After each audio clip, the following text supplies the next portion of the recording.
আচ্ছা, আমরা এখন যেটা করবো সেটা হচ্ছে জেনেটিক্স।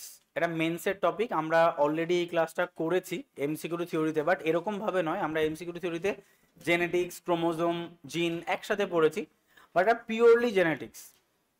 জেনেটিক্স মানেই হচ্ছে হেরিডিটি, মানে তুমি বলতে পারো যে জেনেটিক্স কথাটা এসে জিন থেকে, এবং যেটাই হচ্ছে তোমার বাবা মার ক্যারেক্টারকে সন্তানের দেহে ট্রান্সফার করা, এটাই তাৎপর্য, আর কিছুই নয়। তো জেনেটিক্স দেখো is a science of heredity, মানে বংশ গতি বা বংশের ধারা কিভাবে বজায় থাকছে সেটাই ডিল করে হচ্ছে জেনেটিক্স। বলছে in this is a branch of biology that deals with the inheritance as well as variety of character from the parent to offspring. মানে এই যে বাবার বা মায়ের ক্যারেক্টার সন্তানের দেহে আসা, ঠিক আছে, এটাকেই আমরা বলতে পারি, এই যে যে পার্ট, এই যে সায়েন্স, এই যে ব্রাঞ্চ, এটাকে আমরা বলতে পারছি তোমার জেনেটিক্স। এটাকেই বলছি আমরা ইনহেরিটেন্স। আচ্ছা, term genetic was given by Bateson. Bateson প্রথম এই জিন দিয়েছিলেন। আচ্ছা, আমরা সবাই জানি ফাদার অফ জেনেটিক্স কে? Gregor Johann Mendel. এটা লেখার দরকার নেই, যদি লিখতে চাও লিখতে পারো, father of genetics Gregor Johann Mendel. তো মেন্ডেল লিখে রাখো, মেন্ডেল। আচ্ছা, আর একটা, এটা তোমরা নাও জানতে পারো, father of experimental genetics. Father of, ইনি একদম কাটাছেড়া করেছেন, মানে মোটামুটি মেন্ডেলকে এক্সপেরিমেন্ট করে করে experimental genetics. Father of experimental genetics T. H.. Morgan. T. H.. Morgan, father of experimental genetics T. H.. Morgan. আচ্ছা, আমরা জেনেটিক্স শুরু করার সময় একটা কথা বলেছিলাম যে জিন, allele, locus, dominant allele, recessive allele, homozygous, heterozygous, genotype, phenotype, এই পুরো জিনিসটাকে আমরা একটু বোঝার চেষ্টা করব। আচ্ছা, যদি প্রথমত আমরা জিন বলি, তো আমরা সেই গল্পটা ছোট্ট করে যদি বলি, তাহলে দেখা যাচ্ছে এটা আমাদের হিউম্যান বডি। কতগুলো সেল দ্বারা তৈরি? 10⁻56 নাম্বার অফ সেল দ্বারা তৈরি। তাহলে একটা সেলকে আমি আইডেন্টিফাই করলাম, আলাদা করলাম। তো এই সেলের কি কি রয়েছে? একটা সেল মেমব্রেন রয়েছে, নিউক্লিয়াস রয়েছে, সাইটোপ্লাজম রয়েছে এবং সেল অর্গানেলিস রয়েছে। আমরা নিউক্লিয়াসকে আলাদা করলাম। নিউক্লিয়াসের চারটে part: nuclear membrane, nuclear reticulum, nucleolus এবং নিউক্লিয়ার প্লাজম। নিউক্লিয়ার ওলাসটাকে আমরা আলাদা করলাম এবং সেটাকে আমি দেখলাম এটা আলটিমেটলি কি তৈরি করে? এক একটা করে ক্রোমোজোম তৈরি করে, এক একটা করে ক্রোমোজোম তৈরি করে, তাই না? আচ্ছা, এই একটা ক্রোমোজোমকে আমি আবার জুম করছি, দেখতে পাবো এর কি দুটো করে স্ট্র্যান্ড রয়েছে, ঠিক আছে, বা এরকম একটা পার্ট রয়েছে যার একটা হচ্ছে তোমার অ্যাক্টিভ পার্ট আর একটা ইনঅ্যাক্টিভ পার্ট, অ্যাক্টিভ পার্ট আর একটা ইনঅ্যাক্টিভ পার্ট। তো যেটা ইনঅ্যাক্টিভ পার্ট তাকে আমরা কি বলছি? ইন্ট্রন। যেটা অ্যাক্টিভ পার্ট তাকে আমরা বলছি এক্সন। তাহলে আলটিমেটলি এই এক্সনগুলোকে আমরা কি বলি? জিন।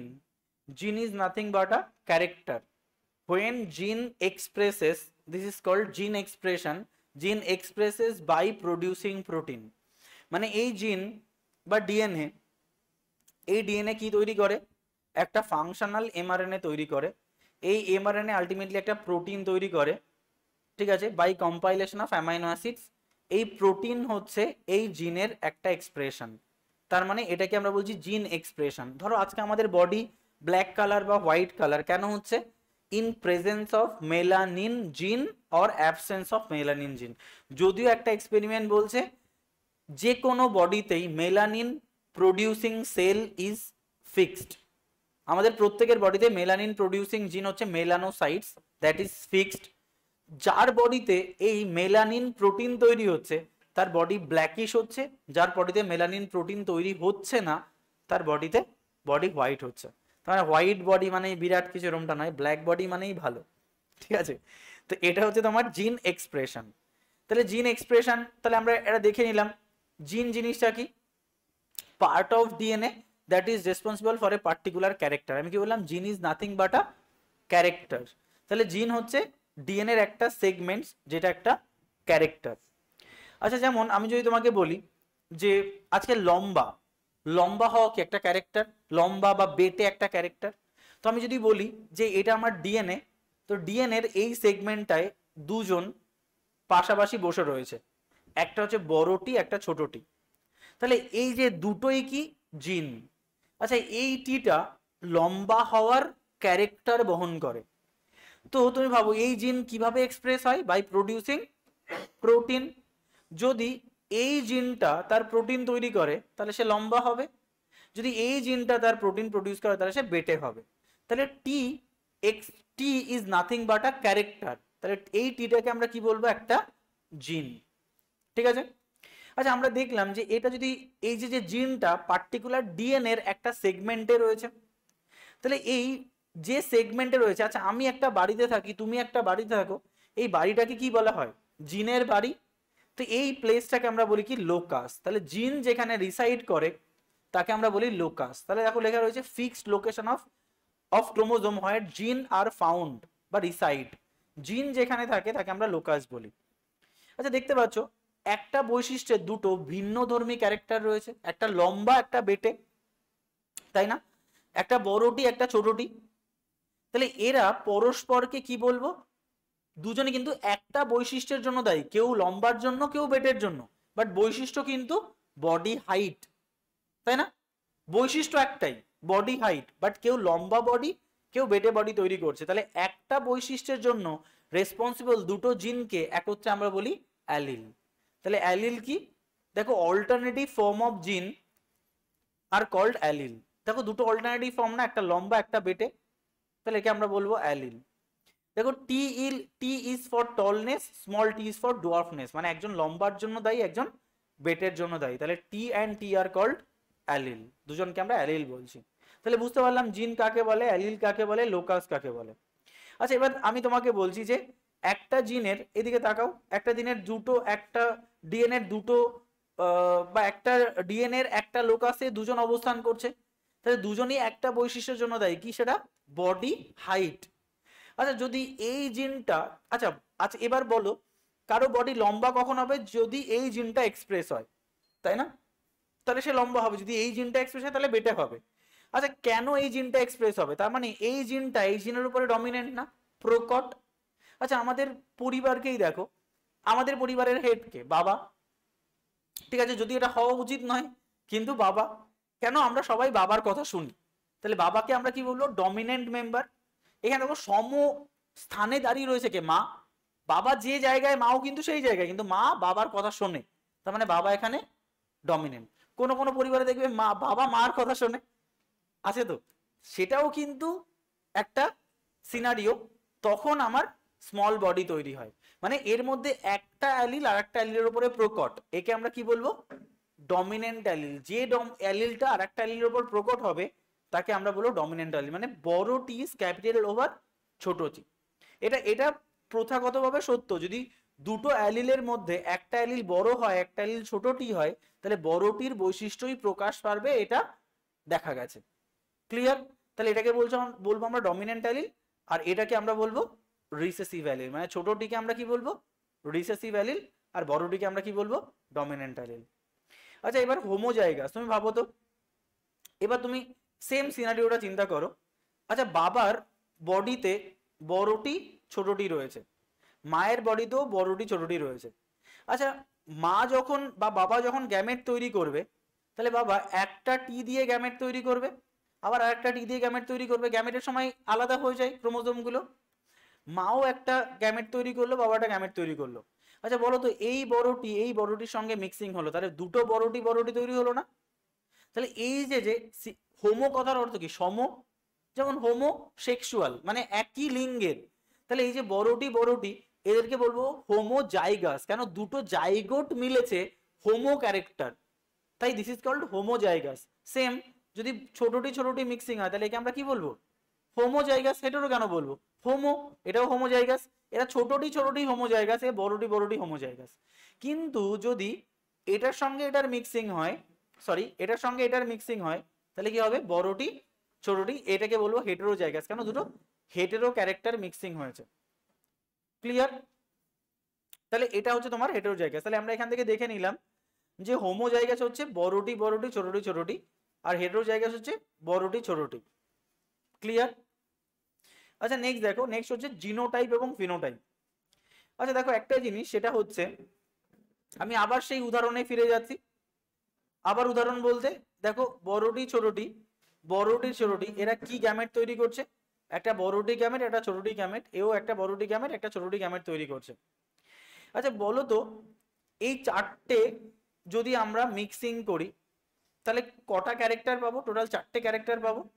যেমন এটা কি বড়টি বড়টি ক্যারেক্টার পাবো, এটা বড়টি ছোটটি ক্যারেক্টার পাবো, এটা বড়টি ছোটটি ক্যারেক্টার পাবো, এটা ছোটটি ছোটটি ক্যারেক্টার পাবো। আচ্ছা বলো তো এ কি লম্বা না বেটে? আমি বলেছি বড়টি ডমিনেন্ট ওভার ছোটটি, এখানে দুটোই বড়টি মানে কি হবে? লম্বা হবে। আচ্ছা এরা কি বলতো লম্বা না বেটে? এরাও লম্বা। কেন? আমি একটু আগেই বললাম বড়টি ডমিনেন্ট ওভার ছোটটি, বড়টি থাকলে বড়টির ক্যারেক্টার পাবে। এরা কি বেটে। তাহলে আমি সত্যি অর্থে বলতো কজন লম্বা কজন বেটে? তিনজন লম্বা আর একজন বেটে। তাহলে দেখো আমরা কিন্তু এই যে যে এখানে আমি ভার্চুয়ালি দেখছি ভাই তুমি লম্বা তুমি লম্বা তুমি লম্বা মানে তোমরা তিনজন লম্বা, তুমি বেটে মানে তুমি বেটে। তাহলে ফেনোটাইপ মানে কি আমি শুধু বাইরে থেকে দেখছি যে তুমি লম্বা না বেটে, বাহ্যিক ক্যারেক্টারকে বলছি আমরা ফিনোটাইপ। কিন্তু সত্যি অর্থে কি দুজন কি একই জেনেটিক কম্পোজিশন? না, একজন বড়টি বড়টিওয়ালা কম্পোজিশন, একজন বড়টি ছোটটিওয়ালা কম্পোজিশন। সত্যি অর্থে বাইরে থেকে দেখলে তুমি এদের আইডেন্টিফাই করতে পারবে না, কারণ দোজ আর ভিজিবলি সেম। তাহলে এদেরকে আমরা কি বলবো? এদেরকে আমরা বলবো ফিনোটাইপ, ফিনোটিপিক্যালি সেম, বাহ্যিক ক্যারেক্টারটা সেম। দেখো ভিজুয়াল ক্যারেক্টারস দেখে যদি আমরা আইডেন্টিফাই করি those are the ফিনোটাইপস। R genotype কি হচ্ছে যদি জেনেটিক কনস্টিটুয়েন্ট দেখে আলাদা করি। তাহলে বলো এরা দুজনই লম্বা বাট একজন কি হোমোজাইগাস লম্বা, তাকাও তাকাও এদিকে, এরা হোমোজাইগাস লম্বা আর এটা হেটেরোজাইগাস লম্বা না, দুজনই লম্বা। Phenotypically both are same but genotypically both are different. তাহলে জিনোটাইপিক্যালি মানে হচ্ছে জিনোটাইপ যখন আমরা দেখবো জিন দেখবো তখন আমরা তাকে আলাদা করলে। তাহলে বলো তো এটা হচ্ছে লম্বা ইস টু বেটে কত 3:1, কিন্তু যদি আমরা সত্যিকারে দেখি তাহলে 1:2:1 না, এটা হোমোজাইগাস লম্বা, এটা হেটেরোজাইগাস লম্বা, আর এটা পিওর বেটে। তাহলে এটা হচ্ছে তোমার জেনোটাইপ টিপ রেশিও 1:2:1 আর 3:1 হচ্ছে ফিনোটাইপিক রেশিও। আচ্ছা একটু আগে আমরা বললাম দেখো যদি তোমাদের এই ব্যাচেই উদাহরণ দেই, এখানে অনেকে একসাথে থাকতে থাকতে একটা ভালোবাসা তৈরি হয়ে গেছে যারা আগে কেউ কোনোদিন দেখোনি, ভালোবাসা অনেক গভীর জায়গায় পৌঁছে যেতে পারে, ঠিক আছে? তো সেখান থেকে দেখো যখন ব্যাচটা শেষ হয়ে যাচ্ছে আর দেখা হচ্ছে না, কি হবে? আলাদা হতে ইচ্ছা করবে না, লজিক্যালি তো তাই। এটা হতে পারে ছেলে ছেলে, হতে পারে ছেলে মেয়ে, হতে পারে মেয়ে মেয়ে, একটা বন্ধুত্ব তৈরি হয়েছে। এই বন্ধুরা প্রগাঢ় হচ্ছে কেন? সপ্তাহে সপ্তাহে একদিন দেখা হচ্ছে বলে। যখনই সপ্তাহে সপ্তাহে দেখা বন্ধ হবে তোমাদের কি ইচ্ছা হবে যে না চল না একটু মিট করি? এরকম মনে হবে না? মানে একসাথে থাকার একটা প্রবণতা দেখা যাবে। এই যে যখন বড়টি ছোটটি ছোটটি ছোটটি বা ছোটটি বড়টি এরা কি অ্যালিল? তো এরা যখন একসাথে রয়েছে না এদের মধ্যে একটা প্রবণতা দেখা যায় ডিফারেন্ট হব না। মানে যখন দেখো গ্যামেট ফর্মেশন হয় বললাম যে এদের আলাদা হতেই হবে, কিন্তু কোথাও কোথাও এরা মনে করে যে না আমরা আলাদা হব না বা হওয়ার একটা না হওয়ার একটা প্রবণতা দেখায়। This is called linkage. Linkage, এই লিঙ্কেজই হচ্ছে সব নষ্টের গুরু। এই লিঙ্কেজের জন্যই তোমার ক্লাইনফেল্টার সিনড্রোম, এই লিঙ্কেজের জন্যই নন ডিসজাংশন, এইগুলোই হচ্ছে মেইন প্রবলেম, ঠিক আছে? আর এই লিঙ্কেজও ডব্লিউবিসিএস পাওয়ার পথে একটা অন্তরায় হয়ে যেতে পারে, ঠিক আছে? তাহলে চলো লিঙ্কেজের ডেফিনেশনটা লিখে রাখো তো, লেখো the tendency of to the tendency the tendency of to or more the tendency of two or more gene tendency of two or more genes of chromosome বা হোমোলগাস করতে পারো HOMOLOGOUS homologous chromosome to remain together in the process of transfer is called linkage. The tendency of two or more genes of homologous chromosome to remain together in process of transfer is called linkage. তাহলে এদেরকে আমরা কি বলছি? Linkage বলছি, ঠিক আছে? এটা কে আবিষ্কার করেন? TH Morgan. যখনই ঝামেলার কেউ হবে তখন এটা মর্গানই হবে। ঠিক আছে, এক্সপেরিমেন্ট করতে করতে উনি দেখেছেন এগুলো হতে পারে। তাহলে আমরা এতগুলো টাইপ সম্পর্কে জানলাম। এবার আমরা চলে যাচ্ছি জেনেটিক্সের ফাদারকে মেন্ডেল। তো মেন্ডেলিয়ান জেনেটিক্স, তো উনি যা এক্সপেরিমেন্ট করেছিলেন কি প্ল্যান্টের উপরে? পি প্ল্যান্টের উপরে, মানে মটর গাছের উপর। তার সাইন্টিফিক নেম পিসাম স্যাটিভাম, এটাও পরীক্ষায় কোশ্চেন দেয়। Reason for selection of P plant, কেন মটর গাছকেই বেছে নিলেন এত গাছ থাকতে? তার পেছনে কিছু কারণ বলছেন, যে ফাস্ট গ্রোয়িং, তাড়াতাড়ি বংশ বিস্তার করা যায়, এবং তার জন্য কি খুব অল্প সময়ের জন্য 2-3টে প্যারেন্টাল অফস্প্রিং জেনারেশনকে অ্যাক্সেস করা যায় বলে তিনি দ্রুত বংশ বিস্তারে সক্ষম বলে নিয়েছিলেন। আর দেখো এ উভয় লিঙ্গ, আমি চাইলেই নিজের গাছের ফুল, নিজের গাছের মানে পুরুষ আর স্ত্রী ফুলের মিক্সিং ঘটাতে পারি, আমি ক্রস ব্রিডও করাতে পারি। সেই জন্য একটা সুবিধা হয়, সেলফ ফার্টিলাইজেশন, ক্রস ফার্টিলাইজেশন দুটোই পসিবল এক্সপেরিমেন্টের জন্য। সেই জন্য আমরা মটর গাছকে নিয়েছি। এবং পি প্ল্যান্টের 7 জোড়া বিপরীত ক্যারেক্টার দেখা যায়, এটাও পরীক্ষায় কোশ্চেন দেয়। কত জোড়া? 7 জোড়া।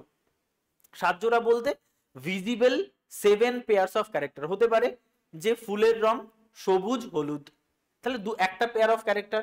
বীজের রং ধরো তোমার সবুজ আর লাল, এমনি বলছি। বা হতে পারে তোমার ধরো বীজের শেপ গোলাকার আর ধরো কুকড়ে গেছে, এরকম ব্যাপার। তো এরকম আমরা 7 পেয়ার্স অফ ক্যারেক্টার দেখতে পাই। সেই জন্য অনেকগুলো প্রবাবল সিকোয়েন্সে এই এক্সপেরিমেন্টটা করা যায়। আচ্ছা, মেন্ডেল এত কিছু এক্সপেরিমেন্ট করার পরে, মানে মেন্ডেল তোমার mono hybrid cross, die hybrid cross করার পরে উনি কিছু এক্সপেরিমেন্টে উপনীত হয়েছেন, কিছু ল দিয়েছেন, সেটাকে বলা হয় Mendel's first law, Mendel second law and Mendel third law. ঠিক আছে, যদিও তোমার দেখো একবার আমরা একটু পড়ছি মেন্ডেলস লটা, খুব কঠিন ভাষায় লেখা, বাট তারপরে বলছি যে কি বলা হয়েছে। বলছে এখানে বলছে ল অফ ডমিনেন্স, বলছে according to this law when two alternative form of a trait or character present in an organism only one factor express itself in F1 progeny is called dominant and another is remain hide, this is called recessive। যদিও এটা মেন্ডেলের কোনো লই নয়, Mendel এই ল দেয়নি, কিন্তু আমরা এটাকে বানিয়ে দিয়েছি মেন্ডেলস ল, কারণ মনে রাখতে সুবিধা হবে। এটাকে আমরা বলছি ল অফ ডমিনেন্স, যেটা অলরেডি তোমরা জানো।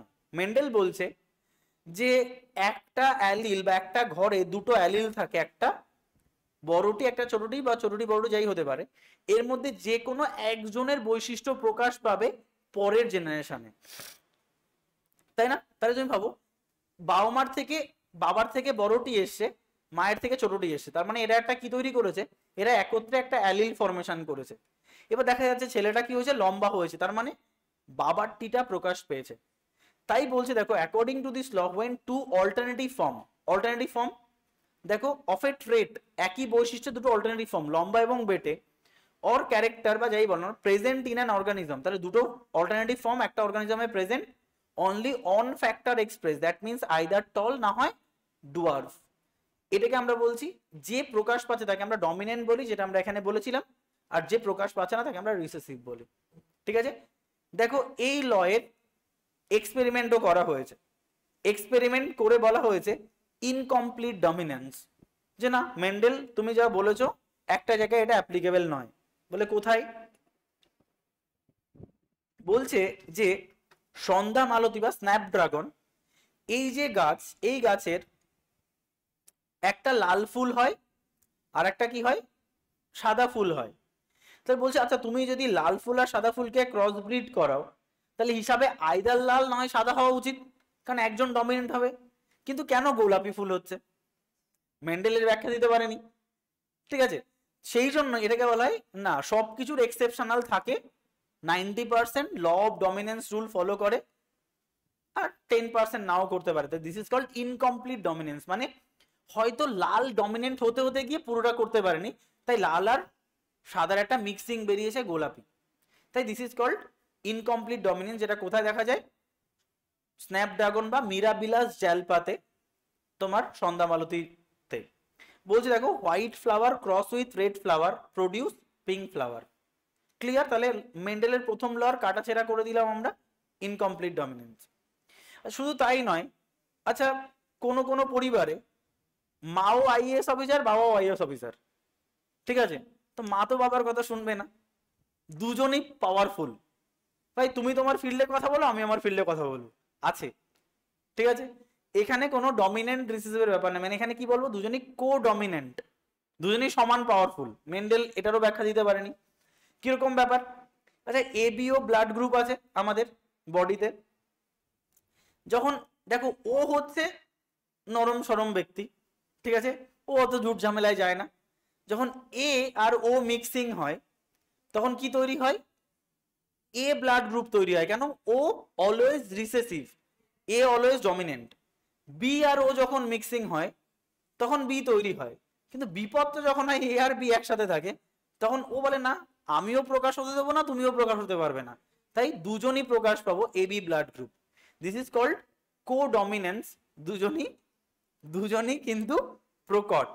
ক্লিয়ার, এটাই এখানে বলা হয়েছে। তাহলে মেন্ডেলের ল অফ ডমিনেন্স থেকে আমরা এটা বুঝতে পারলাম। দেখো একদম পুরো ক্লিয়ার যে দুটো অ্যালিলের একটা অ্যালিল প্রকাশ পাবে, যেটা প্রকাশ পাবে সেটা ডমিনেন্ট, যেটা প্রকাশ পাবে না সেটা রিসেসিভ। আচ্ছা মেন্ডেলের সেকেন্ড লকে বলা হয় ল অফ সেগ্রিগেশন। আচ্ছা ল অফ সেগ্রিগেশন মানে এই যে আমরা একটু আগে বললাম যে মেন্ডেল ফার্স্ট লতে গ্যামেট, আচ্ছা গ্যামেট ফরমেশনটা ভাবো। ধরো আমি তোমাকে যদি এটা বলি যে বড়টি বড়টি আর বড়টি ছোটটি, আচ্ছা ল অফ সেগ্রিগেশন মানে you have to be segregated during inheritance. তোমাদের গ্যামেট ফর্মের সময় আলাদা হতেই হবে, আমরা লিঙ্কেজ রুল ফলো করব না। তাহলে you have to be separated, this is called law of segregation. দেখো এখানে বলছে দেখো যে according to this law during gamete formation the factor for allele, মানে বড়টি ছোটটি দুটো factor of a pair segregate from each other, দুজন আলাদা হবে, একটা টি একটা small t, such that gamete receive only one of these two factor, মানে দুটো ফ্যাক্টর যে কোনো একটা ফ্যাক্টর পাবে। This is called law of purity of gamete বা ল অফ সেগ্রিগেশন। বুঝতে পেরেছো জিনিসটা, মানে এই যে বাবার ধরো বড়টি রয়েছে, বাট বাবা যে গ্যামেট তৈরি করবে একটা দুটো বড়টি আলাদা হবে, এটাও বলা হয় ল অফ সেগ্রিগেশন। বাবার বড়টি ছোটটি রয়েছে, এরা দুজন আলাদা হবে, this is also called law of segregation during gamete formation. এবার ল অফ ইন্ডিপেন্ডেন্ট অ্যাসর্টমেন্ট কি বলছে, ল অফ ইন্ডিপেন্ডেন্ট অ্যাসর্টমেন্ট হচ্ছে দেখ এখানে 5টা ছেলে রয়েছে 5টা মেয়ে রয়েছে, ঠিক আছে। এখানে ইন্ডিপেন্ডেন্ট অ্যাসর্টমেন্ট মানে আমার যাকে খুশি ভালো লাগতেই পারে, ঠিক আছে, আমরা যার সঙ্গে তার সঙ্গে পেয়ার করতেই পারি, মানে একটা লিঙ্ক তৈরি করতে পারি। তাহলে দেখো ধরো দুটো বৈশিষ্ট্য বড়টি ধরো বড় ওয়াই আর ধরো ছোটটি স্মল ওয়াই। আচ্ছা বলো তো এরা যখন গ্যামেট ফরমেশন করবে, এটা হচ্ছে দুটো পেয়ার অফ ক্যারেক্টার নিয়ে করা হয়েছে। এতক্ষণ আমরা কটা পেয়ার অফ ক্যারেক্টার নিয়ে করেছিলাম, একটা, বড়টি ছোটটি, তাই না, একটা পেয়ার। এখানে বড়টি প্লাস বড় ওয়াই যুক্ত জীব, ছোটটি আর ছোট ওয়াই যুক্ত জীবের সঙ্গে মিক্সিং হয়েছে, মানে গ্যামেট তৈরি করবে। তাহলে এরা গ্যামেট তৈরি করলে এ কি বড়টি গ্যামেট তৈরি করবে না, এ এক একটা করে ক্যারেক্টার নিয়ে গ্যামেট তৈরি করবে। বড়টি বড় ওয়াই এ একটা গ্যামেট তৈরি হবে না, 4টে এরকম গ্যামেট তৈরি হবে, আর এরা কি তৈরি করবে, ছোটটি ছোট ওয়াই গ্যামেট তৈরি করবে। এবার বলো এদের মধ্যে মিক্সিং হচ্ছে, তাহলে এই যে বৈশিষ্ট্য তৈরি হলো বড়টি ছোটটি বড় ওয়াই ছোট ওয়াই, এরকম দুটো জীব মিক্সিং হয়েছে, বড়টি ছোটটি বড় ওয়াই ছোট ওয়াই দুটো জীব মিক্সিং হয়েছে। আচ্ছা এরা গ্যামেট যখন তৈরি করবে তখন কত প্রকারের গ্যামেট তৈরি হবে, বড়টি বড় ওয়াই, বড়টি ছোট ওয়াই, ছোটটি বড় ওয়াই আর ছোটটি ছোট ওয়াই, তাই না। তাহলে এরা 4 প্রকারের গ্যামেট তৈরি করতে পারে। আমি কি বলে দিছি ভাই বড়টি তুই বড় ওয়াই এর সঙ্গেই বাইন্ড করবি, করিনি তো। They are independent to assort with each other, this is called independent assortment. ভালো করে দেখো, according to this law when 2 or more character, কটা নিলাম আমরা, মোর ক্যারেক্টার নিলাম না, এতক্ষণ আমরা কটা ক্যারেক্টার নিচ্ছিলাম, single character, this is 2 character, বড়টি বড় ওয়াই ওয়ালা ক্যারেক্টার। তাহলে when 2 or more character are inherited, দেখো টল অ্যান্ড ব্ল্যাক, শুধু এতক্ষণ টল নিয়ে কথা বলছিলাম, this is tall and black দুটো ক্যারেক্টার, তার মানে ডাই হাইব্রিড ক্রস নিয়ে কথা বলছি। ইন্ডিভিজুয়াল হেরিডিটি ফ্যাক্টর, কোনটা ইন্ডিভিজুয়াল, এইগুলো সব individual heredity factor, individual heredity factor assort independently during gamete formation, মানে যার সঙ্গে জুড়তে পারে, সেই জন্য 4 প্রকারের গ্যামেট তৈরি হচ্ছে। This is called law of তোমার ইন্ডিপেন্ডেন্ট অ্যাসর্টমেন্ট। ক্লিয়ার সবার কাছে এইটুকু? আচ্ছা দেখি আর কিছু আছে কি? আচ্ছা আরেকটা এমনি একটা কাজ করো তো, একটা জিনিস লিখে রাখো তো, লেখো দুটো তিনটে পয়েন্ট একটু লিখে রাখো, তাহলে টপিকটা শেষ হয়ে যাবে। লেখো মাল্টিপল অ্যালিল, মাল্টিপল অ্যালিল।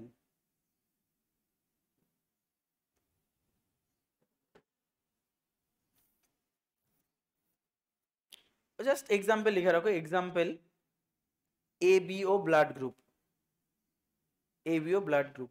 আচ্ছা এতক্ষণ তোমরা কি দেখেছিলে? অ্যালিল ম্যাক্সিমাম কটা হতে পারে? কি গো, দুটো জিন একত্রে থেকে অ্যালিল তৈরি করে। কিন্তু এখানে একটা অদ্ভুত দেখা গেছে যে একটা ঘরে তিনজন রয়েছে, মানে একটা জেনারেলি এই রুমগুলোতে দুজন থাকতে পারে, এদিকে একটা বেড এদিকে একটা বেড, কিন্তু এখানে এত লোকের প্রেশার হয়ে গেছে এখানে তিনটে বেড রয়েছে। তাহলে একটা বেডে কে রয়েছে? এ এ অ্যালিল রয়েছে, একটা বেডে বি অ্যালিল রয়েছে, একটা বেডে ও অ্যালিল রয়েছে। আচ্ছা এদের মধ্যে বন্ধুত্ব ভালো, তাহলে কি তৈরি হবে? এও। এদের মধ্যে বন্ধুত্ব ভালো, তাহলে বিও। এদের মধ্যে বন্ধুত্ব ভালো, তাহলে এ বি। তার মানে আলটিমেটলি কি হতে পারে, এখান থেকে বিভিন্ন দেখো ক্যারেক্টার তৈরি হতে পারে, একটা ও ব্লাড গ্রুপও তৈরি হতে পারে। আইও আইও আমি আর জিন লেভেলে যাইনি। তার মানে দেখো একটা ঘরে দুটো জিন ম্যাক্সিমাম থাকতে পারে, কিন্তু কোনো কোনো ক্ষেত্রে দেখা যায় যে একটা বৈশিষ্ট্য তিনটে অ্যালিল দ্বারা defined. This is called multiple allele. More than two gene when present in a single locus then it is called multiple allele। তাহলে মাল্টিপল অ্যালিলের উদাহরণ কি হবে? ABO blood group. ঠিক আছে, আর জাস্ট এটা মুখস্থ করে রাখবে, যেটা আমি মোনো হাইব্রিড ডাইহাইব্রিড ক্রসের কথা বলছিলাম। তো লেখো monohybrid cross, monohybrid cross. লেখো ফিনোটাইপিক রেশিও, ফিনোটাইপিক রেশিও আর genotypic ratio, genotype ratio, phenotype ratio and genotype ratio. আচ্ছা মোনোহাইব্রিড ক্রসের ফিনোটাইপ রেশিও হচ্ছে 3:1, জিনোটাইপ রেশিও হচ্ছে 1:2:1। একটু আগে দেখালাম, এটা মুখস্থ করে রাখো, এর বিরাট বড় ক্যালকুলেশন দরকার নেই। ডাই হাইব্রিড ক্রস, ডাইহাইব্রিড ক্রসের রেশিও হচ্ছে 9:3:3:1। এটা বলো এবার। এরা এটা ছোটবেলা থেকে আমি মুখস্থ করি, 1:2:2:1:1:1:1। এটা ছোটবেলা থেকেই মুখস্থ। 1:2:2:1:1:2:1:1। খুব ছোটবেলায় মুখস্থ করেছি আর আজও ভুলিনি। 1:2:2:4:1:1:1 ব্যাস। এখানে 16টা টোটাল ক্যারেক্টার রয়েছে। ঠিক আছে, আর এমসিকিউ থিওরিতে আমাদের আমি বলেছিলাম না what is back cross and what is test cross. ব্যাস তাহলে ওটা তো হয়েই গেল। তাহলে একবার রিক্যাপ করে দিই। আচ্ছা ব্যাক ক্রস মানে কি একবার রিক্যাপ করে দিচ্ছি, জাস্ট এটা করেই শেষ করব। তাহলে একদিকে আমরা রাখছি ব্যাক ক্রস, একদিকে আমরা রাখছি টেস্ট ক্রস। আচ্ছা আমরা এটা জানি যে ক্যাপিটাল ক্যাপিটি হচ্ছে হোমোজাইগাস প্যারেন্টের একটা, আর স্মল ডি হচ্ছে হোমোজাইগাস প্যারেন্টের আর একটা। এদের মধ্যে যখন মিক্সিং হবে তখন তাকে আমরা কি বলবো?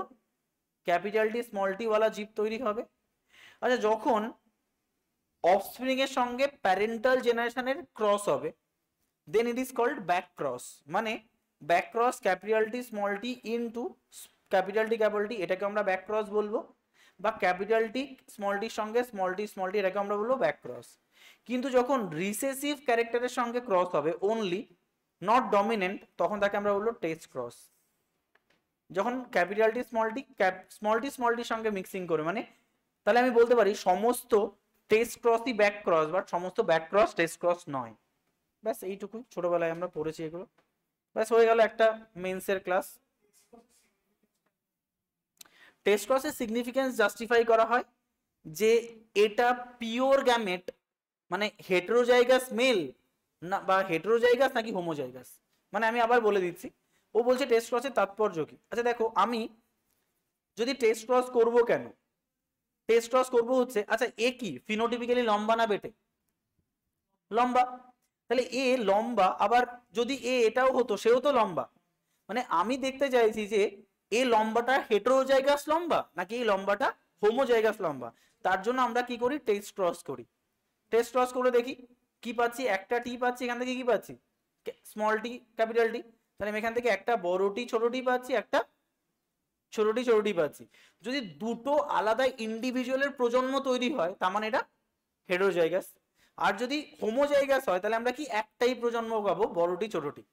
তার মানে আমরা এখান থেকে ডিফাইন করতে পারবো, হ্যাঁ এই যে লম্বাটা দিস ইজ আ হেটেরোজাইগাস লম্বা, এই জন্য টেস্ট ক্রস করা হয়। ক্লিয়ার? তাহলে এটা গেল আমার টোটাল জেনেটিক্স।